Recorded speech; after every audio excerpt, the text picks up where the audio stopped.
नमस्कार, स्वागत है आपका दैनिक कैप्चर न्यूज़ में। मैं हूं भास्कर लिंगम।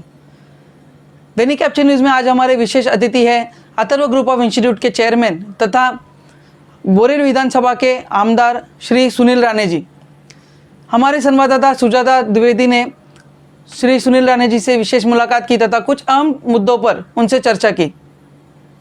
नमस्कार, स्वागत है आपका दैनिक कैप्चर न्यूज़ में और मैं हूं सुजाता द्विवेदी। महाराष्ट्र में कोरोना वायरस के केसेस 1.8 मिलियन के पार हो चुके हैं। आज हम बात करने वाले हैं श्री सुनील राणे जी से, जो कि बोरीवली विधानसभा क्षेत्र से के आमदार है।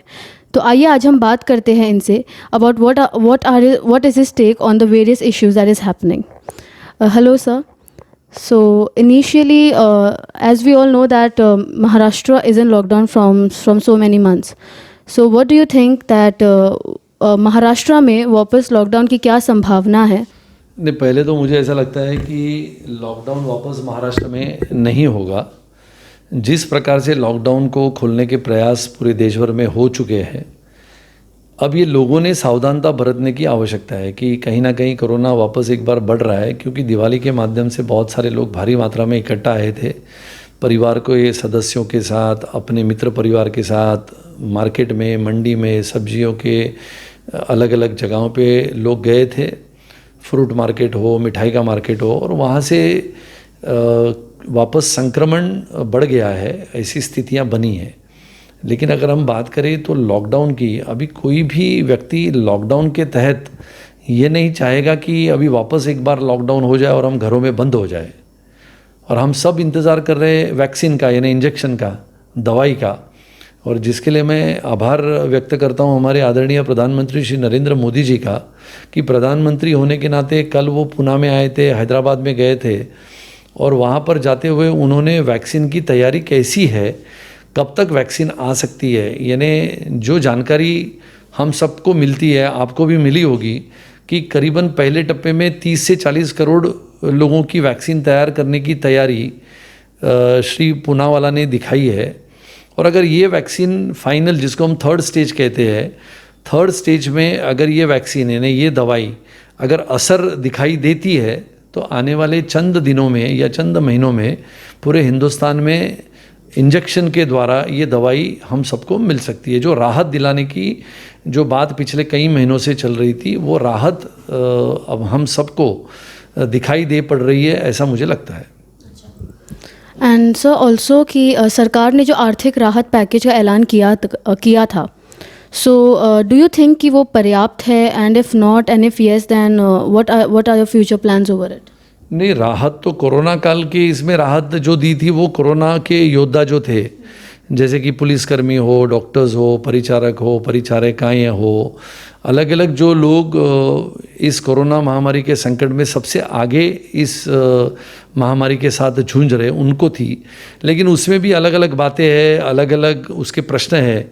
अभी ये ऐसे विषय है जिसमें सरकार को एक निश्चितता से ये कह देना चाहिए कि पुलिस अगर काम कर रही है तो कौन से श्रेणी की पुलिस इसमें आती है, कि जो पुलिस जहाँ पर जिस इलाके को, जो हम कहते हैं कि ये कोरोना का इलाका है या कोरोना बाधित लोगों का इलाका है, जिसको कहा गया था कि कंटेनमेंट जोन है, तो कंटेनमेंट जोन में काम करने वाले पुलिसकर्मी दल की अगर मृत्यु होती है, उनका निधन होता है, तो उनको वो दर्जा दिलाया जाता है, वो दिया जाता है जिसके तहत उन्हें मदद होती है।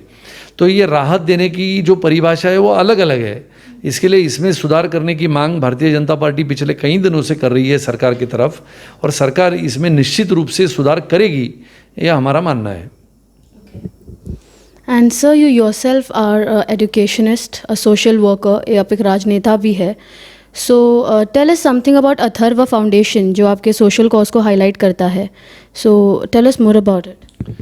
अथर्व फाउंडेशन एक ऐसी हमारी संस्था है जो विशेष रूप से बेटी बचाओ बेटी पढ़ाओ ये अभियान के तहत गाँव में जाते हैं, गाँव में बसने वाली छोटी छोटी बेटियों को पढ़ाने का प्रयास करते हैं। फिर उसके पश्चात विशेष रूप से हम हमारे जो शहीद सैनिक होते हैं उनके घरों में जो बेटियां हैं उनको पढ़ाने के लिए डिजिटल इंडिया के तहत उनको कंप्यूटर देने का प्रयास हम करते हैं। पूरे देश भर में करीबन हमने 350-400 कंप्यूटर्स हमारे इन छोटी बेटियों को दिए हैं। लगातार अथर्व फाउंडेशन शहीद सैनिकों के परिवार को भी सहायता करती है, उनको मदद करते हैं, लगातार उनके साथ बात करते रहते हैं। परिवार के साथ एक हमारे संबंध ऐसे बनाते हैं ताकि उनको ये लगे कि पूरा देश हमारे साथ जुड़ता है।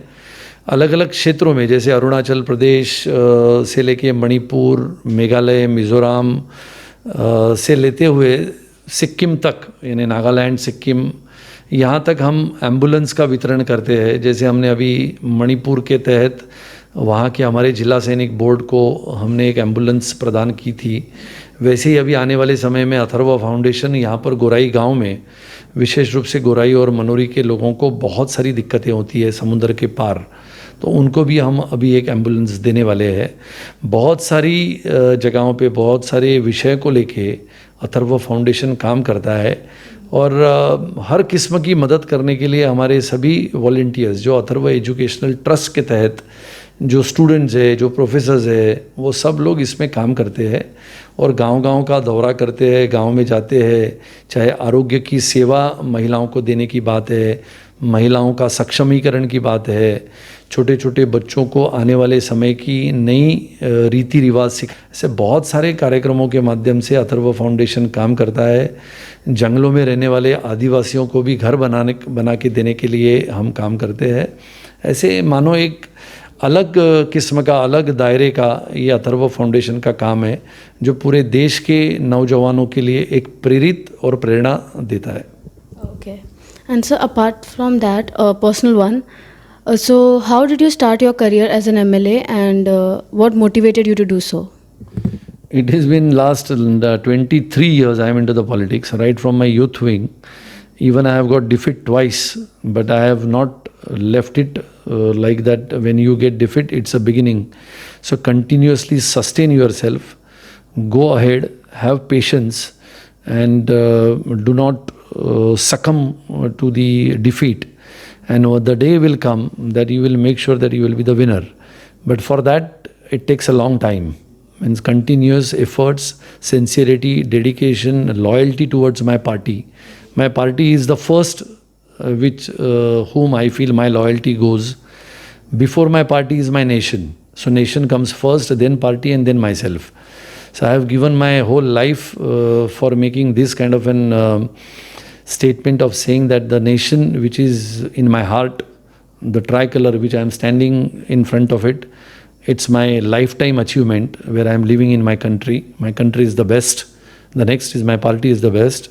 And third, I would try to create something which everybody should feel proud of. So that's why we work continuously, and I feel proud that Borivali has given me a chance to see the ray of hope by winning the constituency, which I have struggled and worked very hard for about 20 years for my party, and I am thankful for my Bharatiya Janata Party and my Prime Minister Honorable Shri Narendra Modi ji.